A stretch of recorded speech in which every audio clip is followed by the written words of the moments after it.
What if I told you that some of the wisest things ever said were spoken without a single word? Imagine a young prince, admired, intelligent, charismatic, but with one silent flaw. He never listened.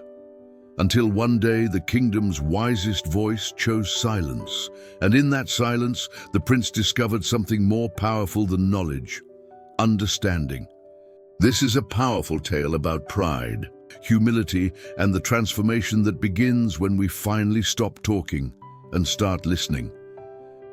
In a peaceful kingdom nestled between misty hills and golden fields, there lived a young prince named Caleb. The land, called Elaran, was known for its quiet strength and timeless beauty. It was a kingdom where stories were passed from lips to ears and wisdom traveled through generations. Prince Caleb was strikingly handsome. His dark chestnut hair and calm grey eyes drew attention wherever he went. But beneath the charm and admiration, Caleb held one flaw that no crown could cover. He believed he knew everything. From a young age, he learned quickly, mastering laws, reciting philosophies, and devising strategies that impressed his tutors. Compliments followed him like a shadow, and slowly he began to believe he had no need for advice. If someone spoke, he cut them off. If someone offered insight, he'd respond, "I already knew that." The people adored him, but his counsel began to grow weary. Among them sat Eldric, the eldest advisor in the royal court, a man whose presence was quiet but profound. Eldric had served 3 kings before Caleb. His words were rare, but when he spoke, the room stilled, not from fear, but from reverence. In council meetings, Eldric would try to offer thoughts, but Caleb, full of urgency, would interrupt. Yes, I understand, Eldric. What's next?" "Let me finish, Your Grace." "I've heard this before. Let's move on."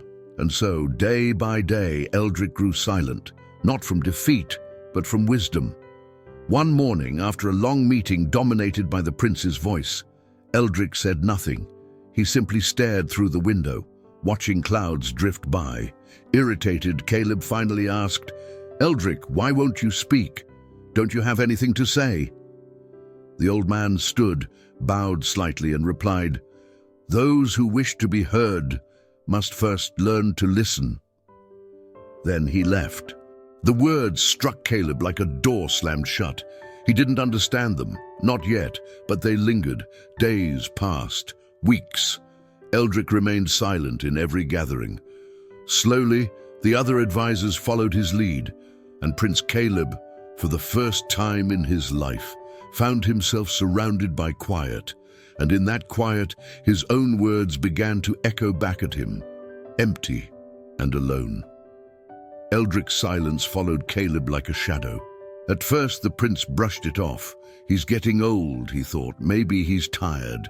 But something deep inside started to shift. The palace grew quieter.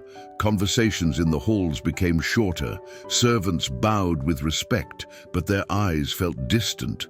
The once warm energy that followed him wherever he went had faded. And then the mistakes began. Convinced of his own insight, Caleb raised taxes on foreign merchants, believing it would strengthen the kingdom's treasury. He asked no one. He needed no advice. But the merchants left. The markets lost their spices. Artisans had no materials. And the joy that once filled the city's squares disappeared. Later, he ordered the reconstruction of the harbor, without consulting the architects. The plans were flawed, construction halted, the bay became cluttered, and fewer ships came to dock. One cold night, Caleb sat alone in the great hall. The fireplace cracked, casting long shadows across the stone walls. He held a letter filled with complaints from the city's guild leaders. For the first time in years, he had no answers. The mind that once overflowed with certainty now felt like a dark, empty room. And in that silence, one phrase returned.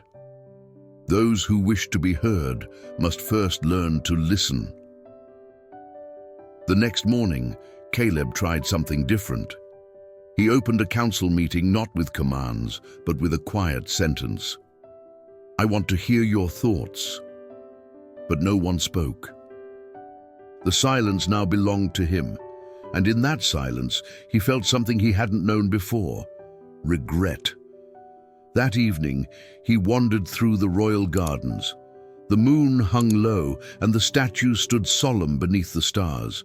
There, beneath an old olive tree, sat Eldrick, still, quiet, as if waiting. Caleb approached slowly. "Eldrick," he whispered, I was wrong." No reply. The prince sat beside him. They didn't speak. Minutes passed. The wind moved gently through the leaves. Finally, Caleb asked, barely above a whisper, "How do you listen when you were never taught?" Eldrick didn't turn his head. He didn't change his tone. He simply said, "You just took the first step." The days that followed were different. Caleb began to rise early, not to rule, but to observe. He watched guards change shifts without speaking. He wandered past the stables, listening to stable hands hum old songs. He stood by the kitchens and heard the laughter of maids as they kneaded dough and told stories. He didn't speak, he didn't correct, he simply listened. And then, something unexpected happened. One morning, he passed a chamber where senior advisors were gathered. He paused by the doorway, unnoticed. For once, he said nothing, and then he heard it.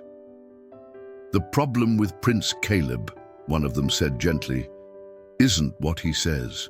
It's what he never lets others say." The words hit harder than any sword. In silence, the truth had finally spoken. Then came the moment that would define everything. A messenger arrived. A southern village had been devastated by a flood. Crops destroyed, homes ruined, children sick. It was time for action. Everyone expected the usual: a royal decree, swift orders. But Caleb did something no one expected. He traveled to the village personally. He gathered farmers, mothers, elders, healers, and said just one thing: "I'm not here to command. I'm here to listen. What do you need?" At first they stared, confused, silent. Then an old woman stepped forward and said, "We need medicine, yes. But more than that, we need to know that someone sees us, that our voices matter." And Caleb felt those words settle in his chest like a quiet fire. Not harsh, not heavy, just true. From that moment forward, he changed. He still led. He still decided, but he did so with ears and heart open. When he returned to the castle, Eldrick was waiting. This time, Caleb bowed, not out of protocol, but out of humility. "Now I understand," he said softly. "Your silence was a mirror." Eldrick smiled for the first time in many months. "And you were brave enough to look into it." That night, the skies above Ilaran seemed brighter. The stars felt closer, and the people felt seen. In the months that followed, something subtle but extraordinary happened in Ilaran. The kingdom didn't change because of grand victories or bold declarations. It changed because its leader did something few ever do. He truly listened. Council meetings, once dominated by rushed decisions and loud opinions, were now calm and filled with honest discussion. Caleb no longer rushed to speak, and when he did speak, his words were grounded, thought through, not thrown out. But it didn't stop at the palace.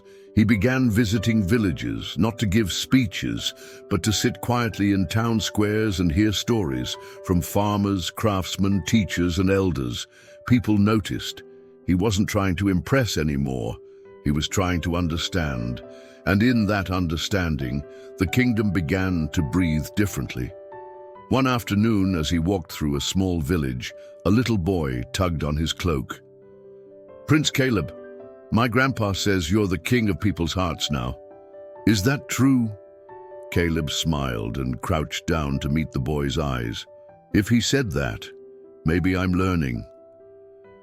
Back at the palace, Eldrick still walked the gardens. He no longer needed to advise.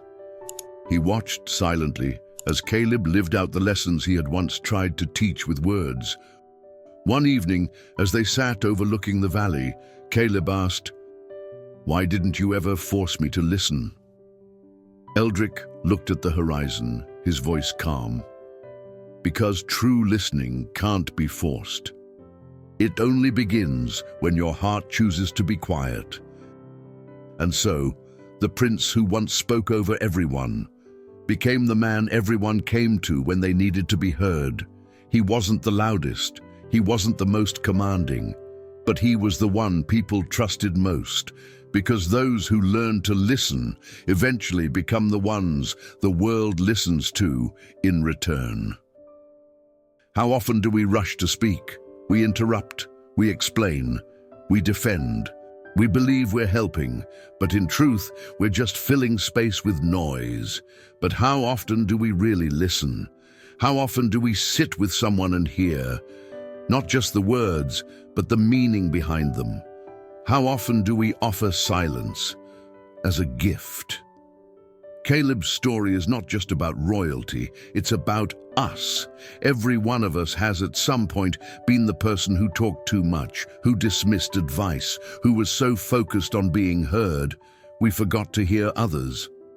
But here's the truth, the desire to be heard is natural, but the ability to listen, truly listen, is powerful. Listening doesn't require education, wealth, or position. It requires only one thing: humility. Humility to pause, to set aside our need to respond, to let silence speak, because silence isn't empty. Silence is space. Space for truth, space for healing, space for connection. In the stillness of silence, we often hear the things that truly matter. A fear never spoken aloud, a hope hiding behind tired eyes, a wound that words alone can't heal. Caleb learned what many leaders, parents, friends, and partners forget: that being heard is not a demand we make, it's a gift we earn. And now, think about your own life. How many moments have passed where someone simply needed you to be present and you weren't?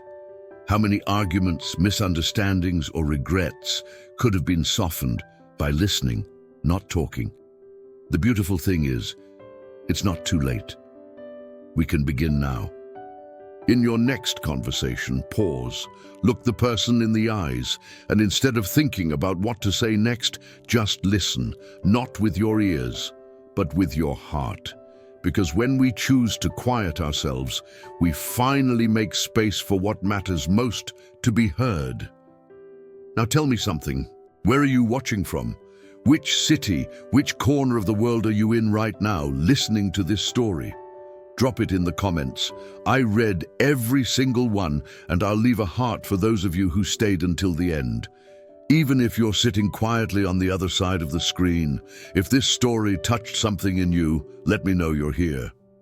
And if it made you reflect, if it reminded you of someone, or if, even for a few minutes, it felt like these words were meant for you, then maybe consider subscribing to this channel, not just for numbers, not for algorithms, but because here we share stories like this every week, stories that don't just fill your time, they fill your spirit. And when you subscribe, YouTube will let you know when the next story drops. And who knows, maybe one day, just when you need it the most, the right story will find you. If you like this video, go ahead and hit that like button. It's how I'll know how many hearts were truly touched today. And please share it with someone who maybe talks too much, or someone who just needs to feel heard. Because at the end of the day, most of us aren't looking to be right. We're just hoping someone is really listening.